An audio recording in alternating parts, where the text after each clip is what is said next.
Thank you, Frank. To be here is, people say how wonderful it is that you've come to be with us here in Los Angeles. I see it, and I think Jo-Anne does from the other side, how wonderful it is for us to be able to come here and see things that we've only ever seen on film and photographs, and names that have only been names in the past, and meeting up with people. So thank you for the welcome, the hospitality that we've been privileged to receive in the last week has just been absolutely fantastic. So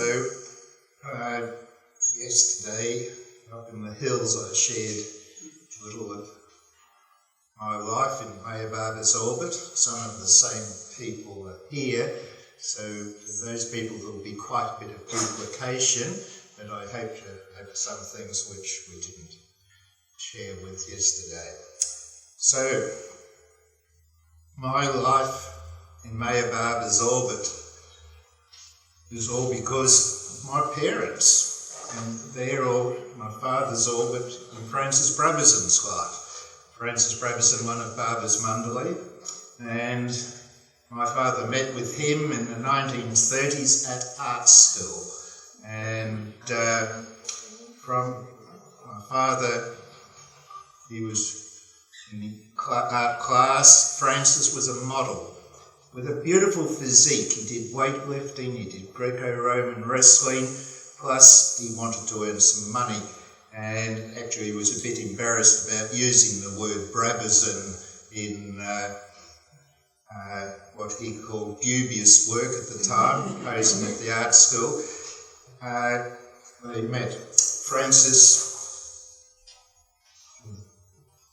from a farm, he left the farm at age 21 and in jobs in the country on different livestock places, and he was drafted into the army and was able to get out of that. So he has written a biography in his own words, 17 pages, which has only been unearthed in the last year, which is not published, and for all of us back in Australia, we learned a lot that we didn't know beforehand. So, at art school, and I'll just show a picture of, I'll just get on top of this in a moment.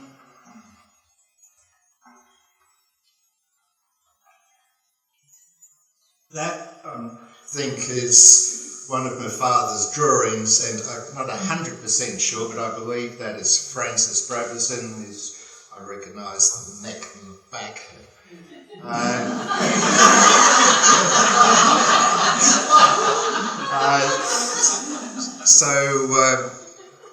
He was my godfather. His name is Bernard Francis Brabazon. I was named after him. And because of Francis,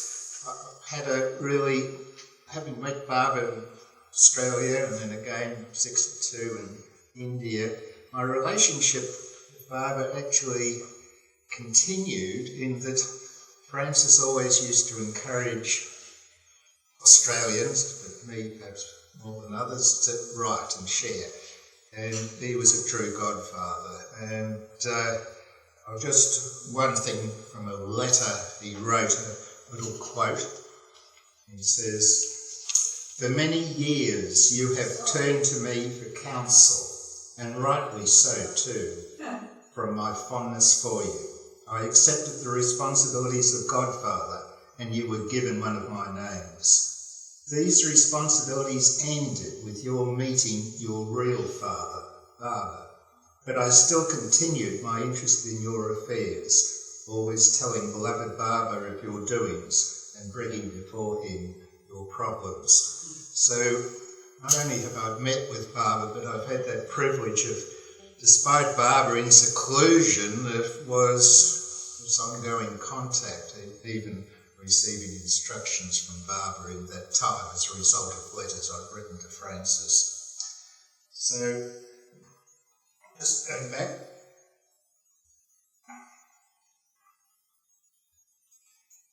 In Australia, you perhaps don't all know the geography, and we have got Barbara came only to the east coast of Australia. We do have Brisbane. I don't know, does the mouse come out on that screen? Yeah. It does. So around Sydney down here, 800 miles north is Brisbane. The mouse is tracking it, as I can't see that. No. Oh, it's not, okay. So I'll just try one other thing and it works great. Okay, there's Sydney, where Barbara came in 1956, and you've probably heard of Sydney Opera House and things, but the distances in Australia are vast. That's Brisbane, where he came in 58 on his way to Avatar's Abode. Between Sydney and Brisbane, that's 700 miles or something, and then to Avatar's Abode north another 70 miles. Melbourne, down here where Barbara came in 56. So that just gives a little perspective, because when I talk of Melbourne and Sydney and Avatar's Abode. The Bruford family were living in Melbourne. And seeing I'll be talking of my father, that's my mother and father in 1969 arriving in Mumbai, the Great Darshan. Father was 4'8". He had polio, extensive hospitalisations when young. He and mother got engaged 1937. They met because father's mother was a widow, and she employed some home help, and the person she employed was my mother, 7 years older, used to drive my father, and after they were engaged, mother was determined that she was going to have her international trip, and went away for a year after they got engaged, and as a single woman round Europe, including Germany in 1938, it's not the normal thing Australian women did in those days.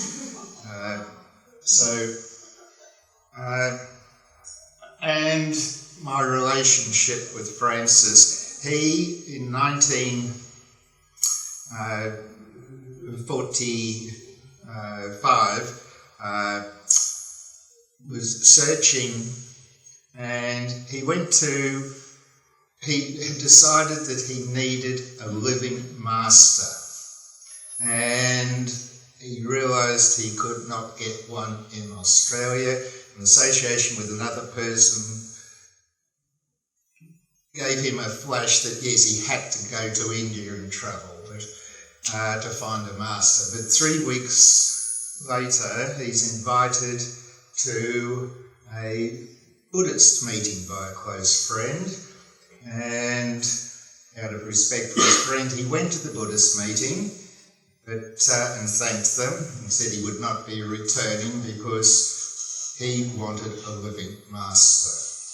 And the host said, oh, look, here at this house, there's another group that meets, a Sufi group.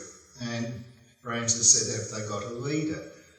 No, but there is this man from Sydney, Camden, a suburb of Sydney, who does come down, who leads the classes and gives instructions throughout the year during the meetings. And Francis wanted immediately to meet this person. And 3 weeks later, Baron von Frankenberg comes to Melbourne, and Francis goes to meet, and Francis immediately knew this is the person he was looking for, and on that first meeting offered to go and serve him. Baron von Frankenberg, like Rabia Martin, spent time at the Inaya Khan School in Paris, and he was the Sufi. The Baron was from German aristocracy, was the leader in Australia.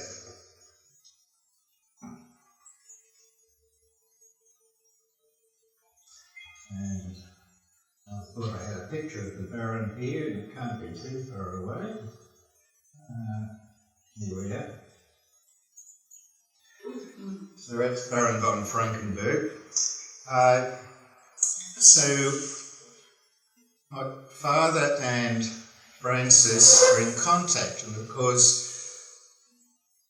this Sufi connection spreads to others, and from that MeherBaba's discourses arrived in about 1948 and 46, 47, not sure, and that was the beginning of Frances Brabazon's journey towards MeherBaba. And in 1948, Rabia Martin writes to Baron, the Sufi leader in Australia, would the Baron accompany her to India to see MeherBaba, and various reasons, including financial restraints. The Baron asked Frances to do it, and so Frances came to America here to escort Rabia to India to see MeherBaba. Rabia got ill and died 6 months later, and it wasn't actually till 1952 that Frances met Baba. So there's that Sufi link. In our house we had Sufi meetings, which gradually turned into Baba meetings. It was a transition. Children were not allowed in, closed doors, and my parents never shared with me what Sufism is. It was, by the time I guess I was old enough, Baba was the central point of their life. I was embarrassed about this MeherBaba business, and that my father was different. I didn't like being different. My father was different with his physique and leg in a splint. He liked vintage cars, 2-ton Fiats. He liked, he did things like be silent for a month. Other people, my friends' parents didn't do things like that. He'd write notes because Baba had asked for this silence. They didn't repeat things hundreds of thousands of times because Baba had said it. So I realised that things were different in our house, and that photo of Baba is one that I grew up with.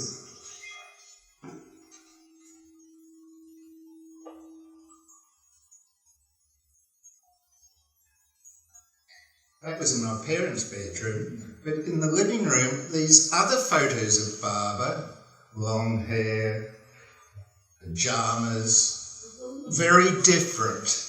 And I didn't know much about MeherBaba because I was no children my age to talk with, no videos, no film of Baba, no one coming back from India to share stories.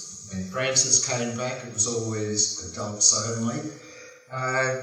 The Wayfarers could be read, God Speaks later could be read. So it was very serious business. He was God, but it didn't affect my life very much. I had to do this on Saturday, this team's playing football, MeherBaba's God, and I hope to be able to do my homework later on. That's how it was. And then my first recollection of Baba is Francis in 1952 on his way here to America sends me a postcard saying he's coming here to meet MeherBaba and wondering if my parents had told me about him yet. Moving on from 1950s, do you think? Why don't you show me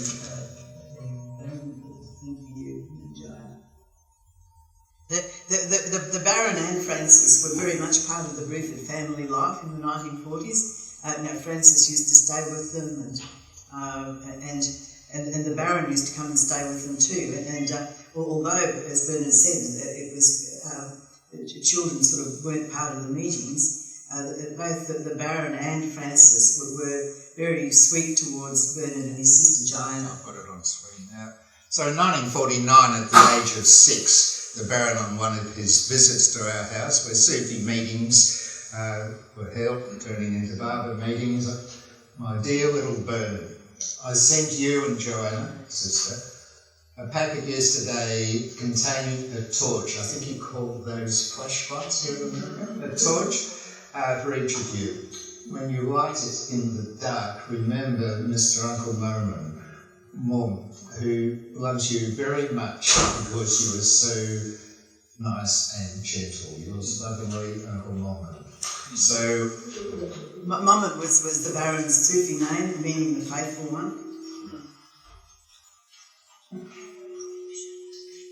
So, 1956, Barbara's coming to Australia, and Francis taken on the responsibility of hosting him, and I don't know the finances, but Baron had died in 1950, and after the Baron's wife died, money came to Francis Brabazon, which I think played a role in both the establishment of Meher House in Sydney, where Barbara stayed, and also Abode, where he visited in 1958. So I think the money for that all came from the Baron. It was quite a substantial fortune, in fact, in that the Baron's wife, who was Australian, came from a wealthy family who had a chemical company that was later taken over by the drug houses of Australia, and the Baron himself had inherited the Baron's mother was Australian, and she also left a substantial fortune. So by today's standards, it was quite a lot of money. Yes. They didn't have children? No. Actually, that's not quite true. The Baron had a son and a daughter back in Switzerland that didn't have any children with Stella, his Australian wife. The son and the daughter in Switzerland were more or less left behind. So I was coming to Australia in 1956 and coming to Sydney, probably coming to Melbourne, which is where the Bruford family was. My father had been put on notice by Francis that perhaps you'll be called on to drive Barbara, and so my father, with a little French car which he couldn't get a heater for, my father, who, according to me, could do anything, was always right, except I never knew he was right at the time, but can't buy a heater, you make one. So I can remember him with coils, winding and test run, adding more wire or taking some off, and but he never drove Barbara. Wasn't asked to do so, which was, I think at the time, a bit of a disappointment. However, Barbara did come to our house in that Francis had asked who would be willing to host Barbara in the Mundaley, and all those 5 families offered to host Barbara. And after Barbara reaches Melbourne, he makes it clear he would like to visit those houses who had offered accommodation for Barbara. So he came to our house in Melbourne, and I shared this story yesterday, but I'm going to repeat. He came to the house, and although my parents had not, I have no recollection of them sharing much about, no recollection of Sufis and very little of Barbara. And my father used to read me Zen stories, one of which I remember when Barbara was coming to our house. My job was to sweep paths. My father incapacitated, I perhaps had more jobs around the house than other children, but Barbara's now coming. We haven't had much notice about this, very little, and a bit of a panic station because we'd been to Sydney to see Barbara, now he's back in Melbourne and sweeping the path.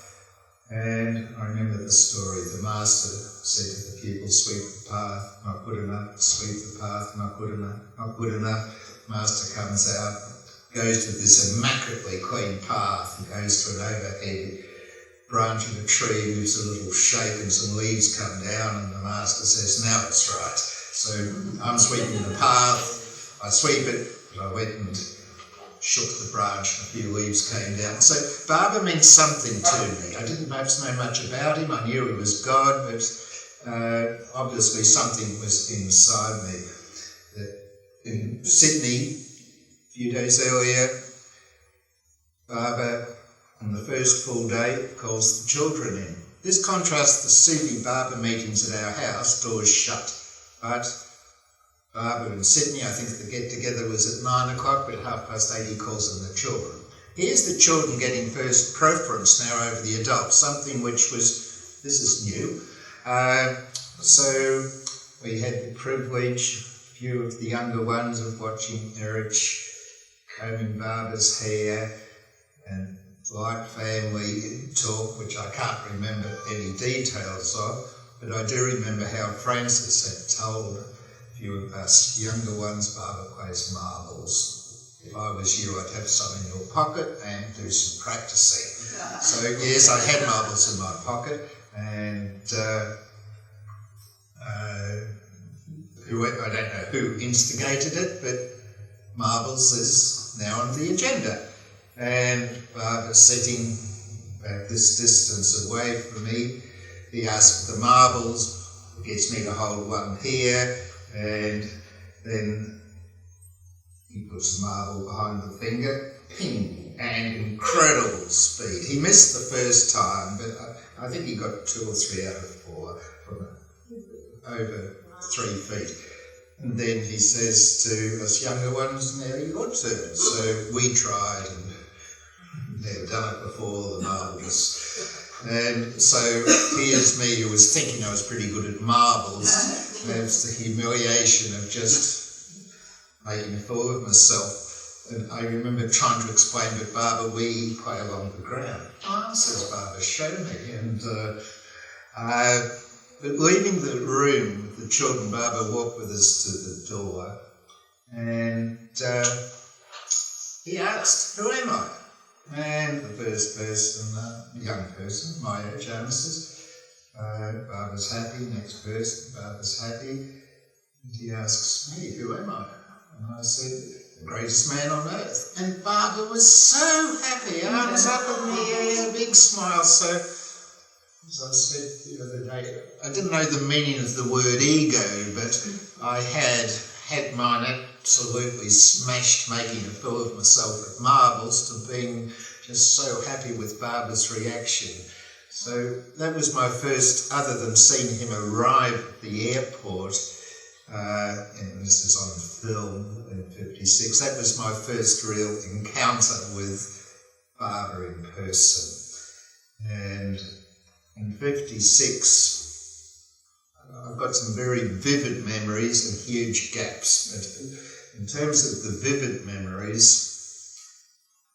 in the afternoon, Francis Brabazon put on a play called The Quest, and where he played the Seeker. It is published in book form. It might even be in the bookshop here, I don't know.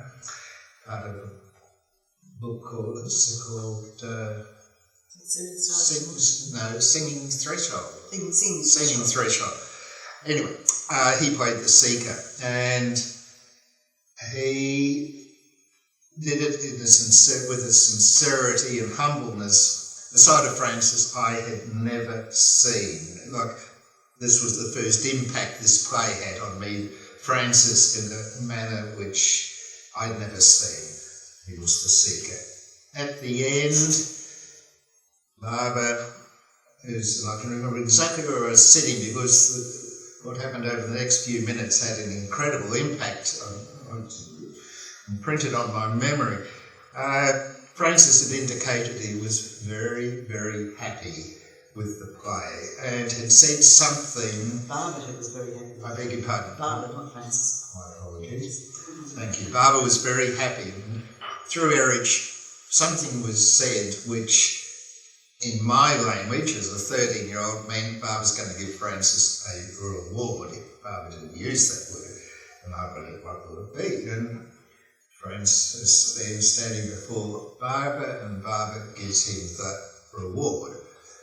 For 28, 30 days, be confined in the one area, diet limited to just this, and this incredible prison sentence. And as I said, 13 years old, I was not in conversation with other young people. The books did not appeal to someone my age, or didn't appeal to me. I knew nothing. I knew it was deadly serious stuff, but I didn't know how to be serious. So Francis receives the reward. Then, the incredible part, very humbly, Francis, head on an angle, hands together, says, "Thank you, Baba." And then bows down before Baba. I knew nothing about this God business. Yes, he was God, but I didn't have a clue. So, one night there in Sydney, we were accommodated in tents on site, same as in 1958, the men and Baba came 2 years later. August in Australia is the coldest month. And one morning wake up, incredibly warm and covered in blankets, and we'd gone to sleep, but the wind had come up and Baba had sent instructions, make sure the young ones are kept warm. So people followed that instruction, and Baba attending to these little things.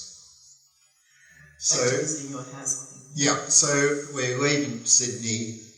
He says, anyone who wants to come down to Melbourne, you can come. So immediately there's more people. It's arranged that 2 people will be staying at our house, which we left in a hurry. The house wasn't there for visitors, let alone Baba then wanting to visit almost straight away.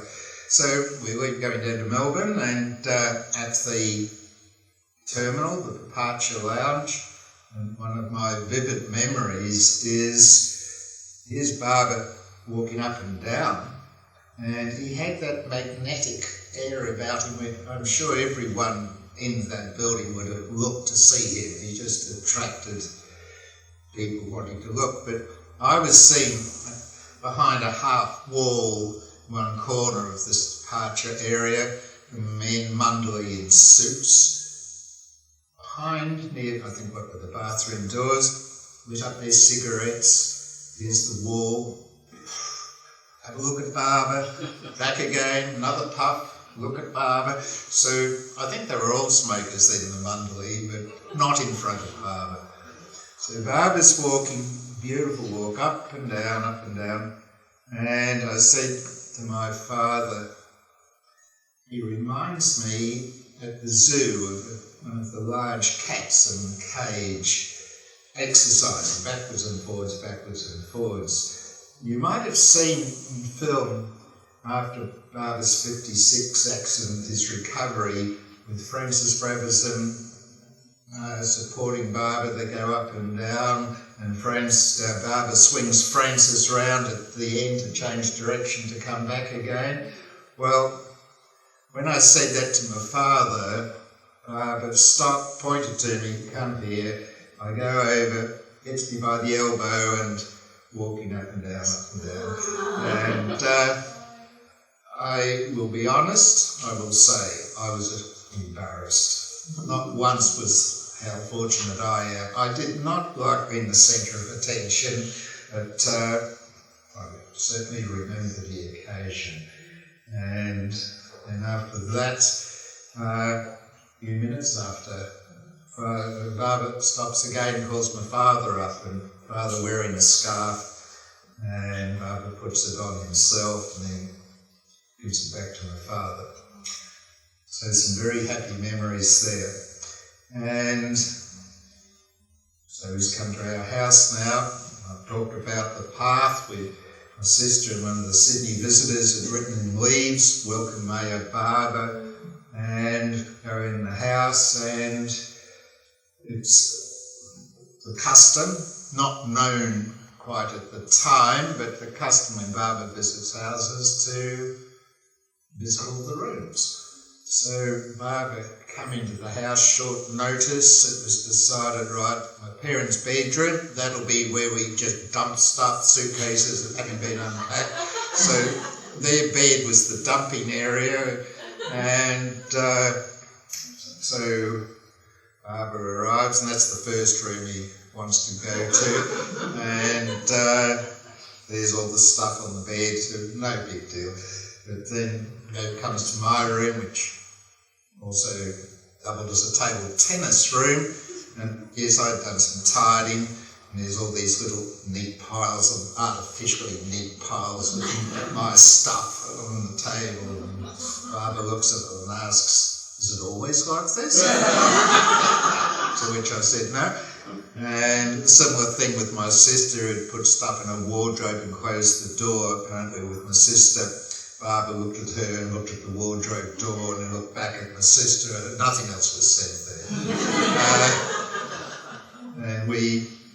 And he asked for a ball, and I think my sister and I were the only young ones there. I don't remember in the entourage of other young ones, but Barbara played on many films with Sweets where he goes to throw it to one person, but it shoots out at speed to someone else. But we played that game. And the last visit finishes, there's one room we hasn't been to, and Mother says, no one goes in there. And Barbara indicated that that's where he wanted to go, and Mother said, no, that's not where visitors go. And Barbara made it clear he wanted to go there. It was what we called Daddy's workroom. And in there, the broken teapots that could perhaps be stuck back together, the broken vacuum cleaners that could perhaps be repaired. It's where my father did woodwork shavings, making furniture all over the floors, where he did electronic work, and electrical solder embedded in the carpet. From art school, around the wall, studies, people without clothes on. Okay, it was not a typical household room, but Barbara wanted to go in, and very congested. The only time that I can remember my mother and father having crossed words with each other was several years earlier. Mother, when father was at work or away, Mother decided to tidy this room, and that did not go over well. It's the only time I can remember them having an altercation. So I was standing beside my father. Barbara wants to go in, and my father's words, which are printed on my memory, I'd never heard the expression before. He said, "This is what you call hell with your pants down." So in he goes. He again is delighted. The entourage, I think they were more dumbfounded than anyway. It was for me a very memorable incident. Just after that, I felt I'd failed. Barbara, giving his attention to me, was trying to indicate something. And I felt so hopeless, I just couldn't work it out. And when Eric said Barbara wants the door closed, I felt even more inadequate, like such a simple thing which I couldn't pick up what Barbara meant. I'm sharing what I remember. It's a long time ago and I was young, but there's some sharing moments. Maybe when the plane was leaving? Yep, so Barbara's leaving Melbourne, go to the airport, farewell him. He's going back to Sydney. We weren't going back to Sydney.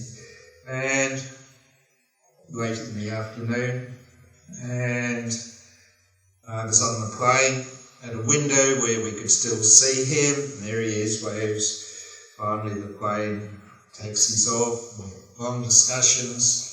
Would we ever see Barbara again? Speculation. And we're all determined we're going to stay until we saw the plane go, but it never went. And then we heard the engines, and back comes the plane, back to exactly where it turns, back where it was, 20 minutes or so back. And there's Barbara again at the window, more waves, and finally the plane goes. Barbara said to those on the plane, "It is their love which has brought me back." Oh. Yeah. So, looking at the clock. 1958, I think. Yeah, 1958. Barber is coming again, world tour, definitely coming to Myrtle Beach, and yes, it's confirmed he will come to Australia. Money had correspondence between Barber's sister, Money, and Francis. The confirmation of Barber's coming, but Francis had a letter to Erich about the possibility or probability of Barber coming, offered.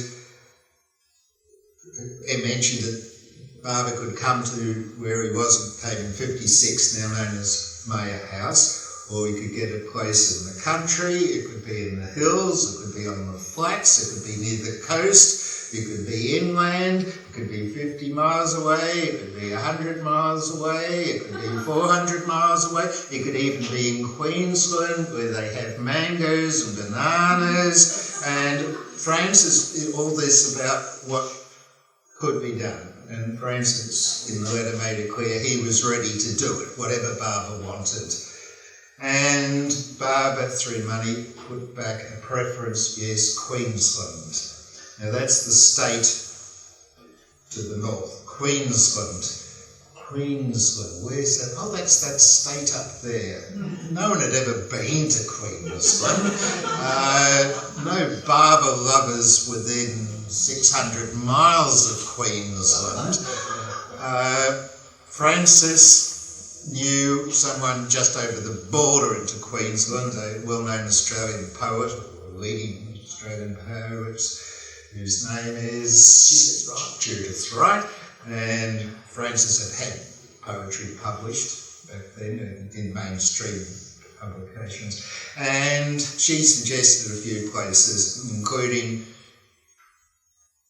5-10 miles away from where Avatar's Abode is, but he didn't like that area that was proposed, and looking at the clock, and he drove past. He found Keel Mountain. He had to stop.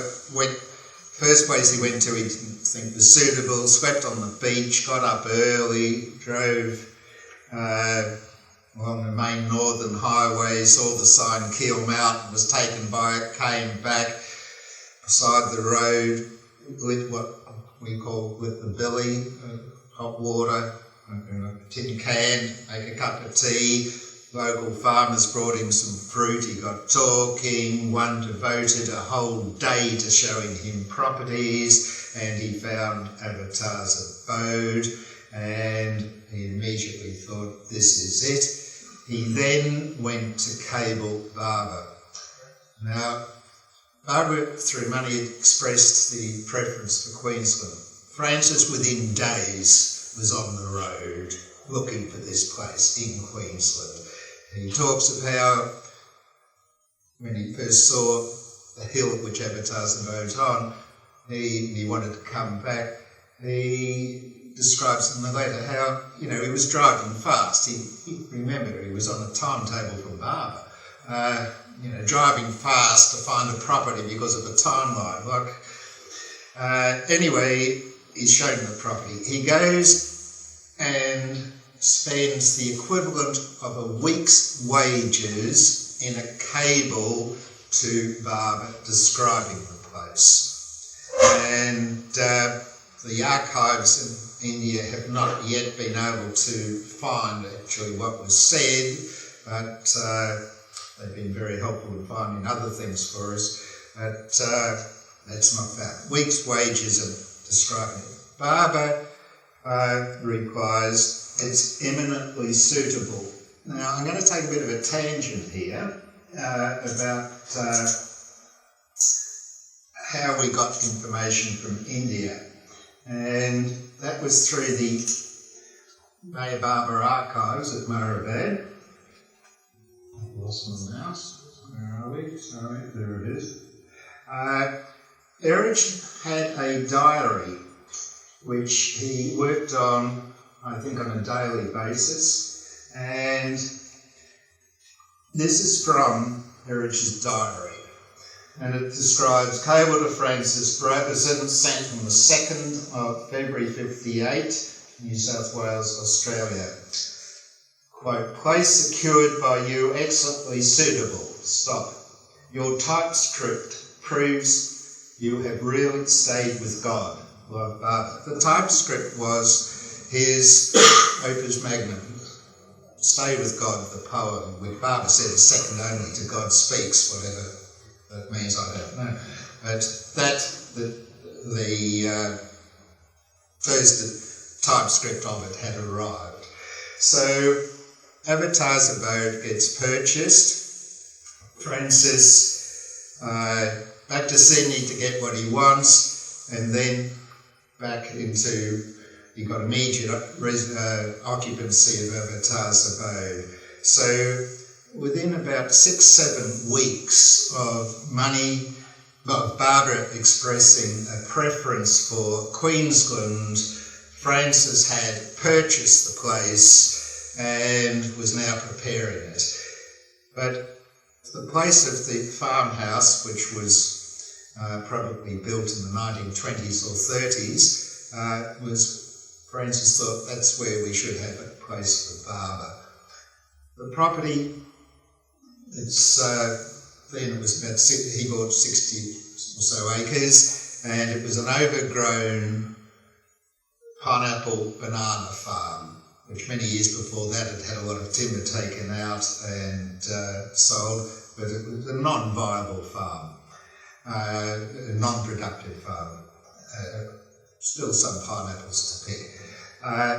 So, yes, moved the house, built a new one, and for the new one, in the time there's no electricity.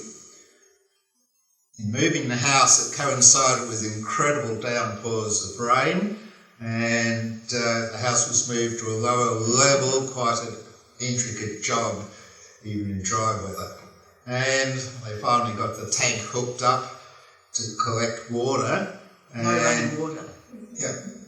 So within a few days of the tank being hooked up, all the rain stopped. So there's only this much water in the tank, and at this building known as the farmhouse, or the original farmhouse, that's where all the cooking was done for about 50 Sahara Seas, with them all eating underneath on wooden planks, on kerosene drums, and upstairs all the women sleeping.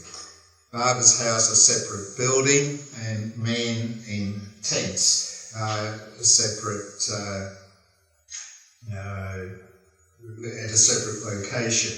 So just a few pickies of that.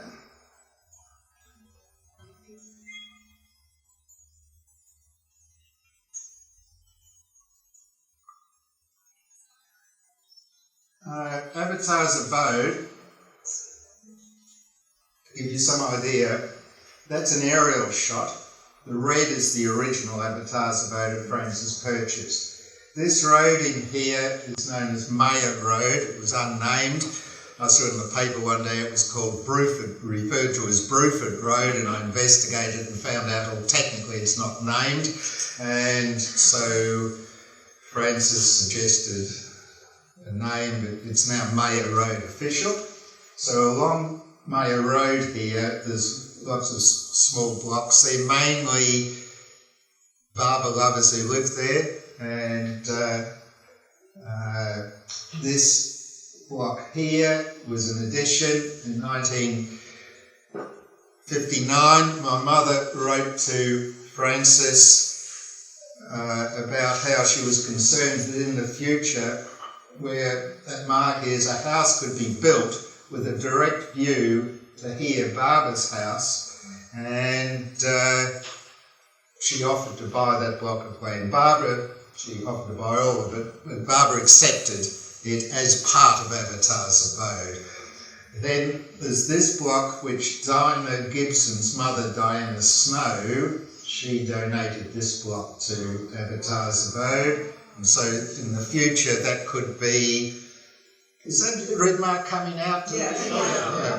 In the future, that could be, different people have got different ideas, but apart from perhaps community service, a women's shelter, community service. And there's another road access. There is down here a legal easement onto the place. So legally, there's access that way rather than through the main property. And just to see it better, that's the same area of land that it shows the size of Avatar's Abode compared to other places. It's quite big. Top of a hill, it's Keel Mountain, 497 feet high. But it does have views to the ocean. Okay, so the house that was built for Barbara is a tin shed. But inside is a beautiful room, Australian hardwood, ceiling, walls and floor, all Australian hardwood. And like many places associated with Barbara, it's a special place. Those who have been there, I think, would all agree that it's not just another room. Okay, so that's the tin shed we called Barbara's house. It's very much how it was when Barbara came. Beside it, here's the roof down here, what we call the meeting hall. And that was built in the last few days. I said no electricity.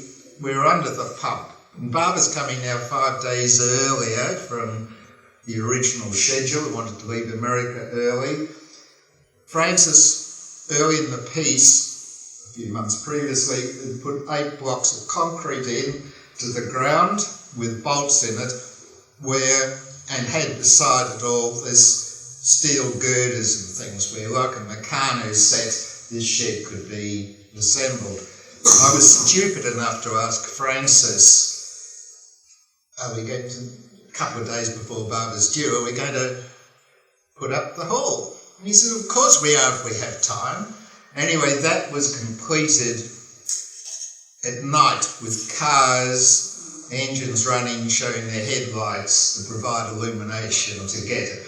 That is just cloth work around it, but that was the meeting hall. We met with Barbara there actually just the once, and he was cold and he expressed the desire to meet us all in what we call Barbara's house. So that's the meeting hall, which has now been remodelled a bit, but basically the concrete place out at the front, which Barbara sat on, that's as it was when Barbara came.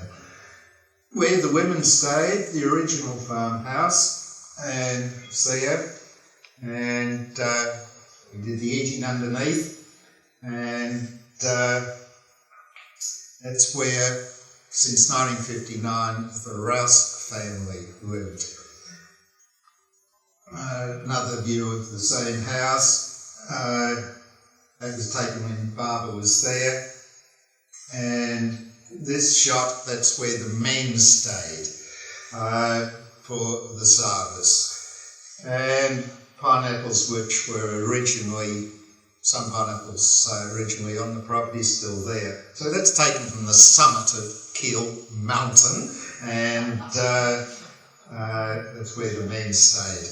No running water. Out the back there's our ablution block here, which was just concrete. We had built here, put 2 posts in the ground, just some passion across, dug a hole, that was the men's toilet, with a cloth on one side. The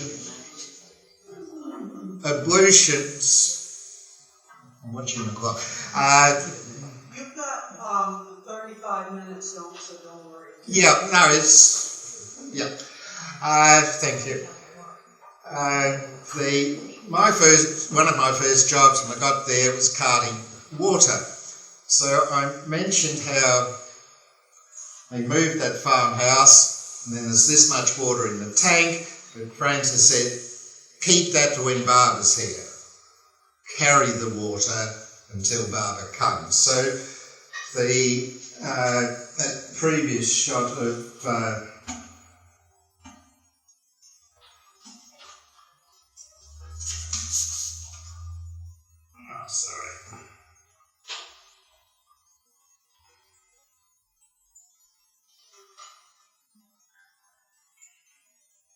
that's where the women stay. So my job each day was to cart water with someone else, Ken, it's Lorna Rouse's brother, 2 bucket in each hand, carry it down from 200 metres away, and back, get another load, back, get another load. And this was for 20 odd women, that's their bath water or cooking water. You'd arrive buckets and here's women with their little 2-pint pannikins hoping to get some so they could go and have their wash. So, like it was, actually I used to enjoy carting the water because that was, Francis had me do that at 11 o'clock. Up until then I was working on road work and I could knock off road work and have a break by carrying water. So big wheelbarrows piled high with rocks. Yeah, and what really hurt was it wasn't even on the property, it was the government road that Francis had me working on. And so that preparation was another side of Francis. His organisation was absolutely incredible. He knew everyone's job, what they're doing or should be doing, and would be there to make sure it got done. He was a stern taskmaster, but I think you could say a fair one. And like I got quite a few reprimands, which I shared the other day with some of you, but this, for the 15-year-old, was hard work, this road work, then carrying water and... Show the photo of yourself, so.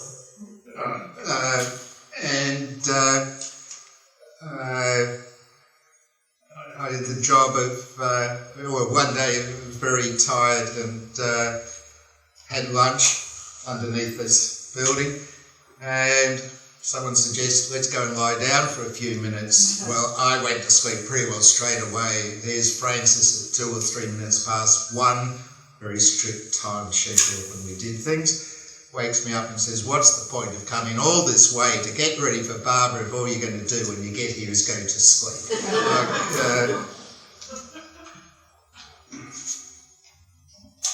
There's at the tents, sorry.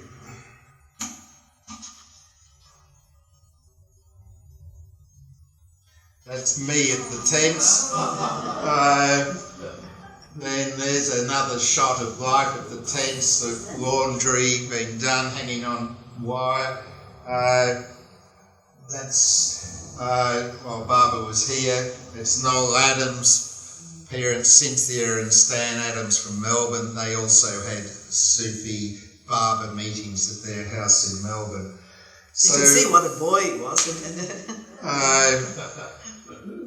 Another reprimand from Francis was my job to fill kerosene lamps, no electricity, and Francis turns up, why haven't the lamps been done? I've done them, they're filled. No, they're not, you haven't cleaned the glass, and he full knows that if you're going to fill the lamps with kerosene, you take the glass out and clean it, and he full knows that. Well, another time Barbara's now coming 5 days earlier. I'm in Barbara's house, putting down, I've been shown how to use a hammer, floorboards, I've been given the instructions, 2 nails each board on each joist. Francis came in, what are you doing? Why 2 nails? We haven't got time for 2 nails, just 1. And you can still we can put the other one in later. You can still see where there's 2 nails, 2 nails, 2 nails, 1 nail. Later never came. But I'm just illustrating, we were under the pump. Then Francis, when he left, the father drove him down to Brisbane to meet Barbara. Francis then went to Sydney to meet the international flight, brought him back to Brisbane, where he spent the night in the Bellevue Hotel.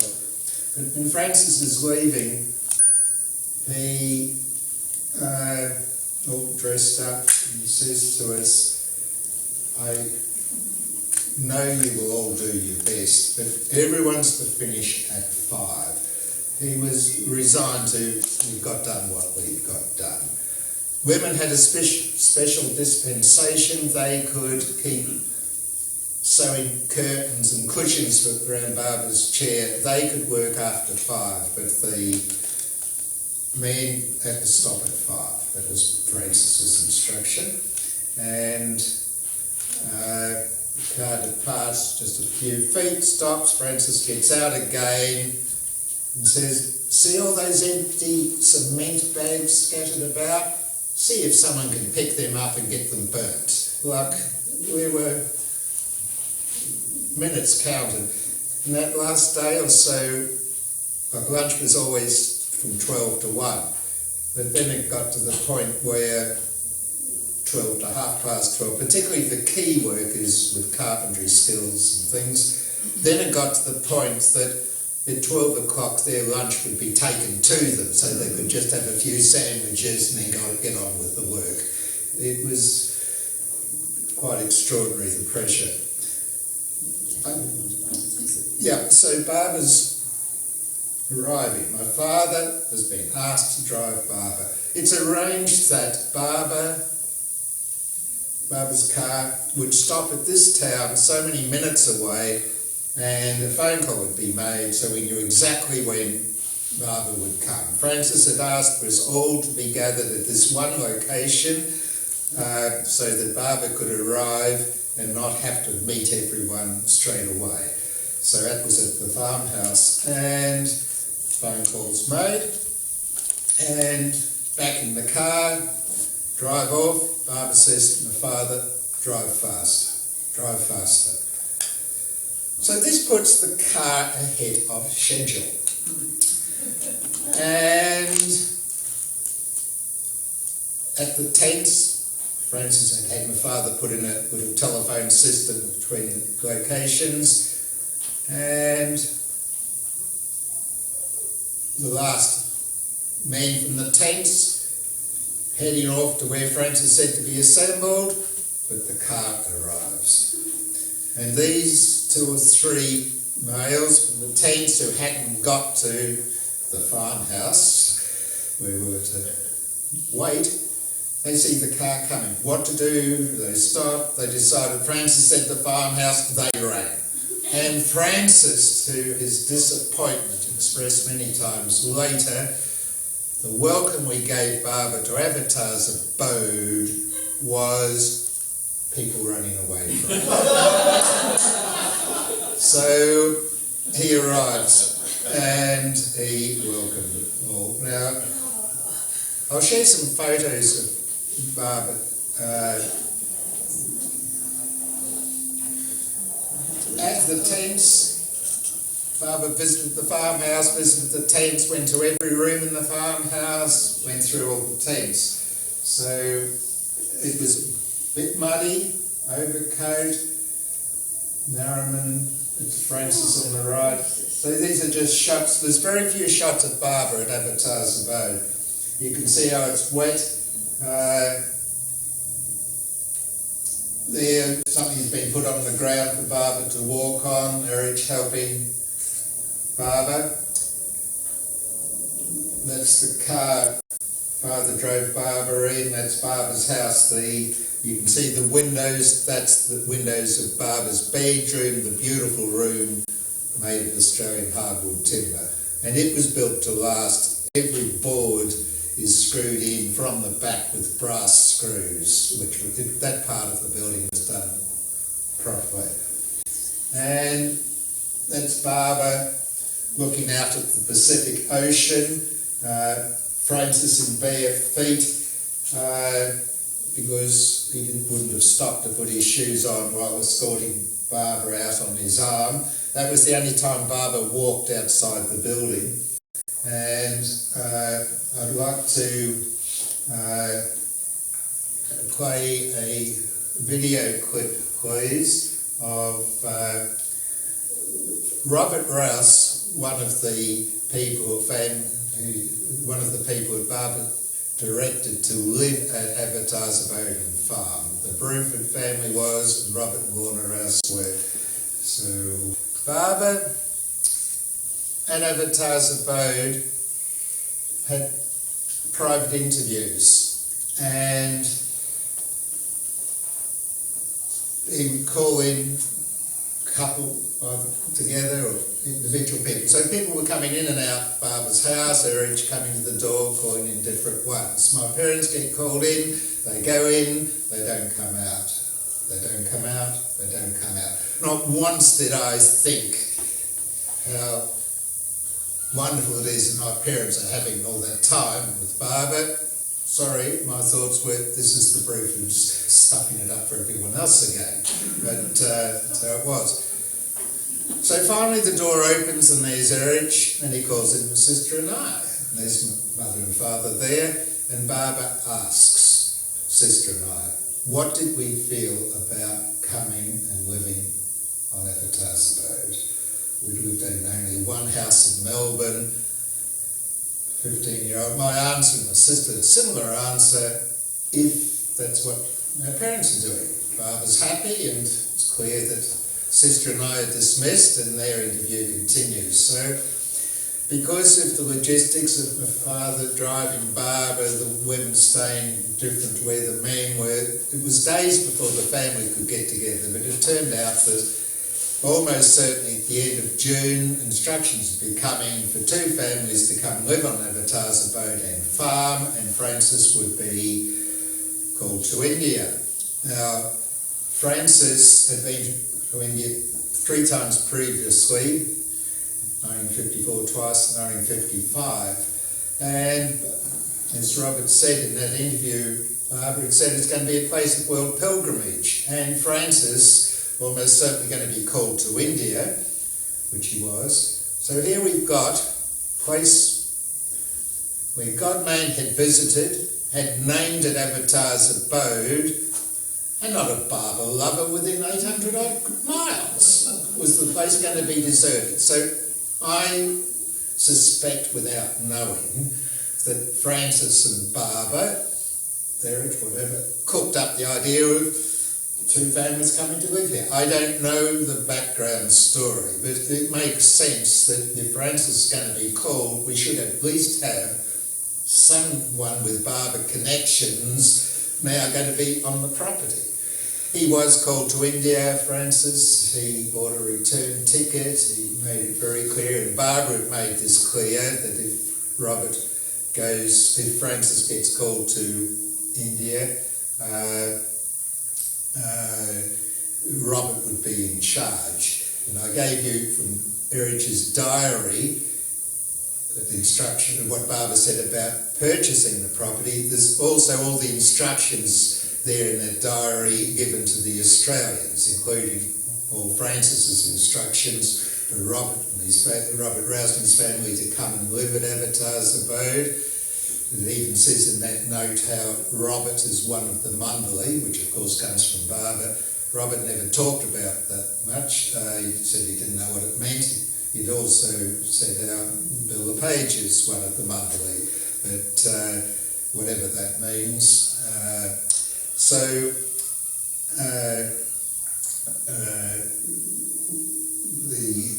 We come to, Francis gets called, buys the return ticket, and Barbara didn't say go back. And Barbara didn't say go back. After 2 years, he cashed in the ticket, and 1962, when we were there for the East-West gathering, Francis says it doesn't appear like I'll be coming back before Barbara drops his body, not knowing when that would be. So, Just some quick stuff about the Bruford's and the Rouses and the living arrangements. yeah, Barbara asked about where are they going to live in this discussions. I wasn't here for this, but this is what was recounted. And Francis said, they can all live in the farmhouse. This is an old 1920s. The original one. Two bedrooms, 2 families. And the sunroom.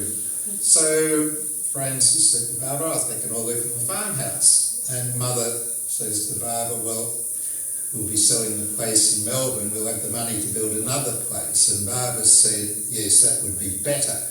But Francis afterwards made clear his viewpoint.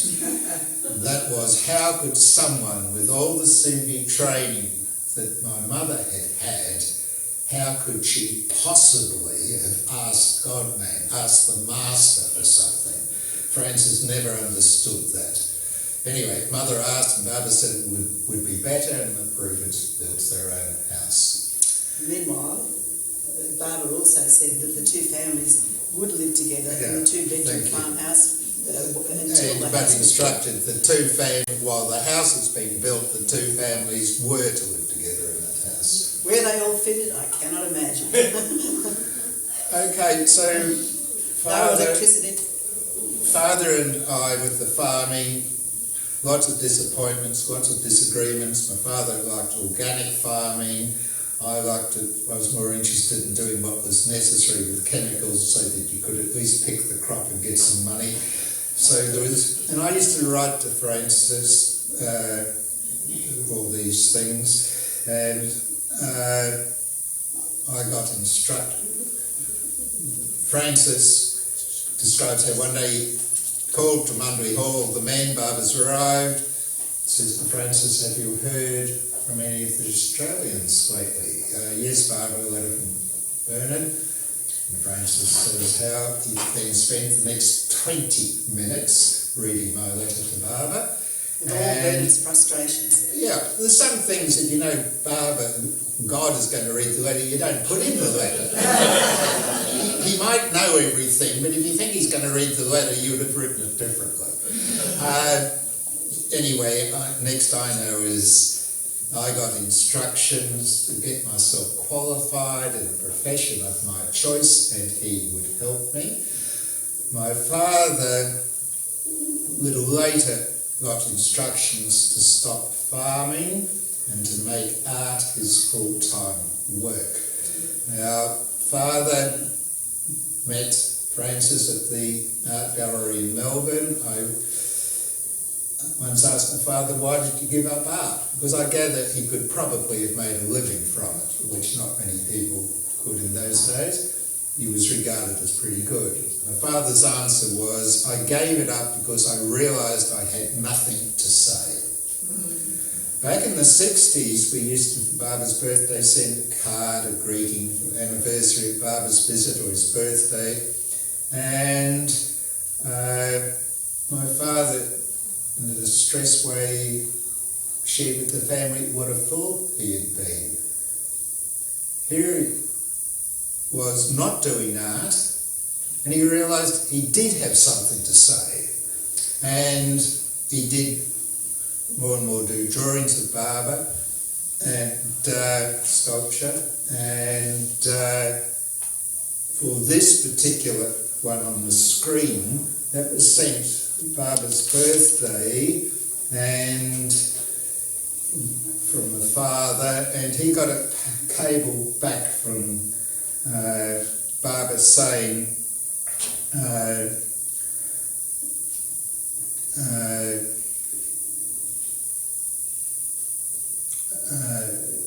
your perfect drawing made me kiss myself.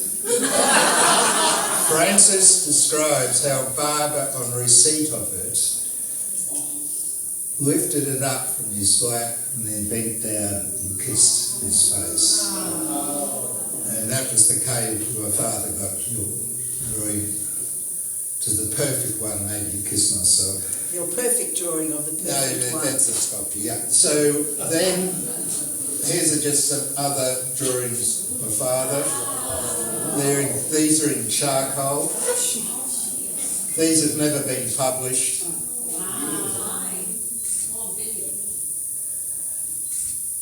And this is a fun sculpture he did. When I say fun, he just whipped it up very quickly in a few days. It's about this size. It was never finished, but he had some talents there. Yeah. Then I want to talk about this piece. That sculpture, that's bronze. That piece is presently, that actual piece, at MeherBabaLibrary in Barbara's bedroom in the corner. It was done originally in plaster. It was taken to because Barbara had told my father to make art his full-time work. My father sent the plaster in Paris of this one, built the page, took it to India as a progress report. My father regarded it as unfinished, but this is a progress report. Barbara made some wonderful comments about it, and so did others. But as per what my father wanted, he brought it back to Australia. He did one more piece, which is a story in itself. But after my father died in 1970, I'd got this piece cast into bronze, and Jo-Anne and Sister Joanna, we decided to take it to India and offer it to money. And we gave a card. This is in the last year of Money's Barbara's sister's life, and the card we said, please accept this from Joanna's sister, Joanne and I. Please accept it as either trust chairman, Barbara's sister, or just Money O'Reilly. Anyway, she accepted it as Barbara's sister, and the next day when I was out at MeherBabaLibrary, even though she was not seeing Westerners, she was still able to walk a little, but she was at this stage pretty sick. She took me into Barbara's bedroom, where she said, there he is now in the corner, we call him Aussie Barber, and that's where it is now. And I suspect, seeing that's where Money put him and named him, Aussie Barber, that's where he will stay. So my father was pretty talented.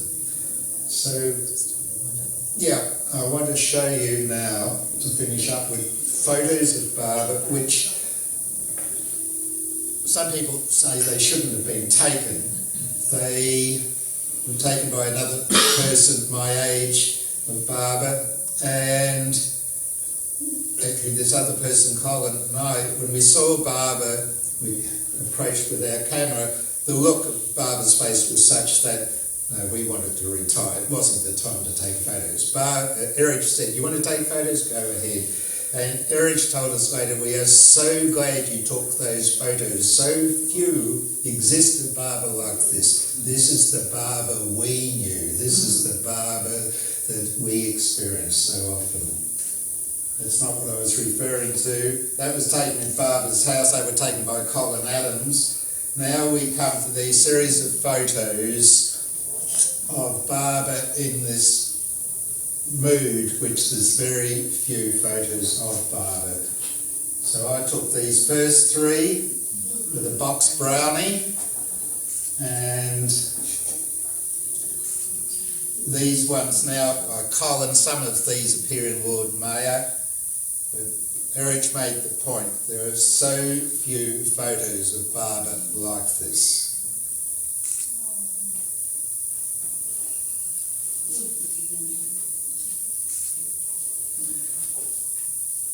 And to finish up with, Barbara leaving Avatar's Abode, driven by my father. So I think it's time that we've finished up. It would be my pleasure if I've been able to share some of my very fortunate life with you people, my life in Barbara's orbit. You want to take a couple of questions? I'll certainly do that. I'm in your hands. Certainly. Questions? Oh, I want to know, what was Avatar's Keels Mountain Road like when you first went to Avatar's Abode? Was there very many houses or just farms? The last 480 metres is along what's called Meher Road. It was 2-wheel tracks with grass growing in the middle and no houses on either side. Keel Mountain Road was dirt for most of it, but bitumen for some of it, where you could get one car on at a time, but with active pineapple farms. Yep. How many houses are there now? On Avatar's Abode, there's the Bruford residence, which Barbara said to build, Barbara's house, the meeting hall, the original farmhouse.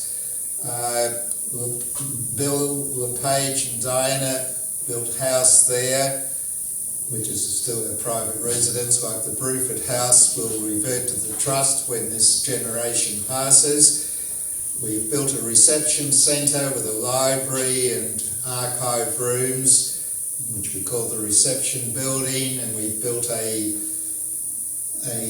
agricultural hall, which that's legally what it was built as, and we've got a stage, and it can seat 250 people there. And there's Francis's cottage. And Francis's cottage, where he spent the last few years of his life, and Judith's cottage, where Judith Garbutt lived there, used for accommodation for overnight accommodation for pilgrims. So that's all the buildings. Yep. How are the locals in receptivity of Avatar's Abode? I mean, you have some resort-like cities on the Sunshine Coast. So there's some of those people. Careful, Joan, of the moment. The Gold Coast, I mean. So the last little bit I'm just saying, how is the locals in regards to Avatar's Abode? Do some of them know about it? Is it publicized locally? Not publicised, but it's amazing how many people know of Avatar's Abode. Like I was in a coffee shop just having a coffee by myself. There was someone close by, so I said today, got talking. He knew all about Avatar's Abode and never been there. And then another one of his friends comes in and get introduced, and he'd never been to Avatar's Abode, but also knew about it. Like there's an awareness out there, but. And I think in a favourable light. Yeah. Now there was another hand up, I'm sorry. Margaret. Can you share the conversation you had with Monty when you went to the East-West Gathering? Thank you. I was going to begin with this. Back in the 70s in India, when going out to Marizad, one could have the privilege of thinking, today I think I'll talk with Barnard too. No, wait on, I wanted to ask Katie that.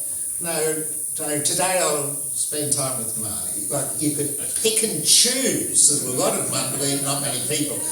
And so one day I'm talking with Marty on the veranda. There's a table and rather a heart-to-heart talk about how inadequate I felt.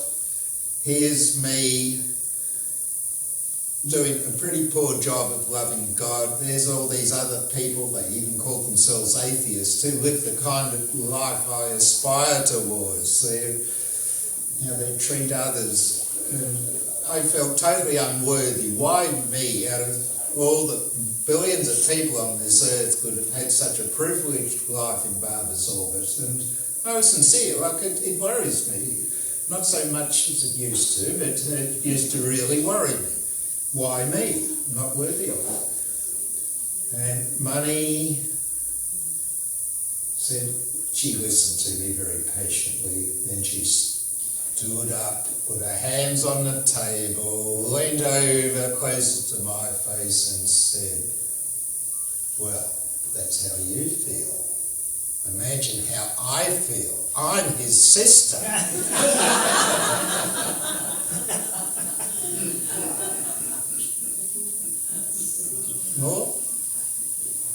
We've I think take another question. We want you to be able to eat something too. Yeah. So Will I take one last question Yes, from the please back do. there? I just wondered when Joanne came to Baba, was it through you or she was a Baba lover before? Well, she describes herself as an agnostic Catholic, and she can perhaps better answer that question. When Baba asked Bernard to find the profession of his choice, he became a teacher, and his first teaching position was in a town about 70 miles north of Abode called Gympie, which is where I grew up. And I was teaching at the high school there, and that's where I met Bernard.